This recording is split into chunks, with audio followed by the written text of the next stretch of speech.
Okay, I'm here in my workshop. It's a cold day in January, and I just wanted to do a video on how I look after spindle roughing gouges. So I have about 7 or 8 of these. These are 3/4 inch hamlets.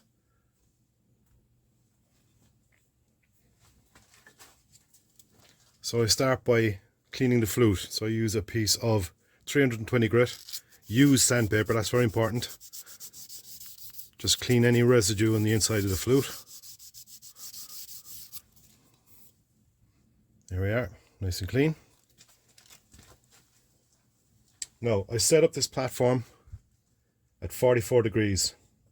And I have a little template here that I made a while back so that I can achieve the same results quickly and accurately each time. So what we're going to do is we're going to clean up this edge here. You can see that. So how you'd figure that out on day one is you'd find a tool with the angle you want and you would set it up like this, and easy way to check it is by using a marker. So you don't want to be using too much steel.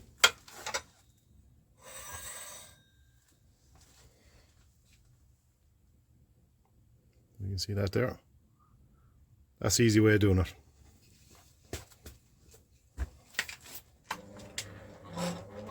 So to sharpen, generally what I do is I touch and then roll the tool, keeping the tool at 90 degrees, and then I blend the whole lot in as one. Can you see that there? Now this is the tool I bought second hand, so this has a secondary bevel on it. That's not a big issue. So when you're sharpening, this is the area that you want to concentrate on, where my fingernail is, because this is where you'll do the cutting.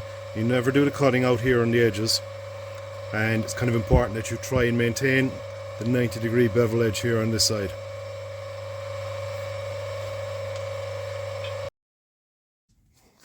To make up a template like this, it's very, very simple.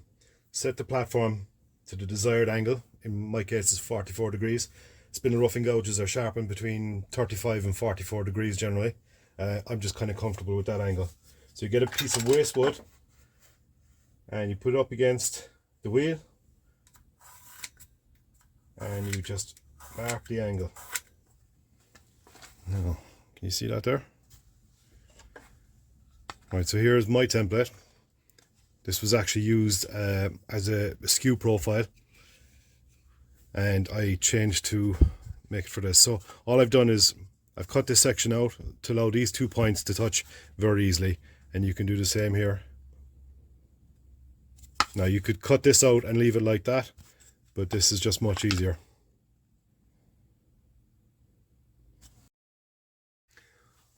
I often get asked questions about my setup here.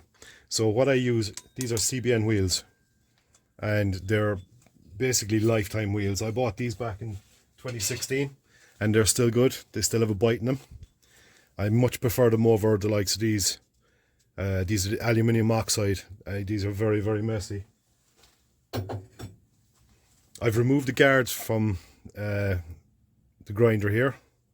Normally you'd leave the guards on, especially if you're using stone. But in this case, this is ceramic that's electroplated onto the surface of the steel. So pretty much safe enough, and I'm the only person allowed to use these in my workshop. So students are never allowed near these. This is a perfect setup. This is the Wolverine system, and I've set it up so I could use it with tarmac as well. I highly recommend you getting a CBN wheel for your grinder and move away from the traditional stone. Now they cost something in the region of €200, whereas the stones only cost 30. But I never have to set these angles.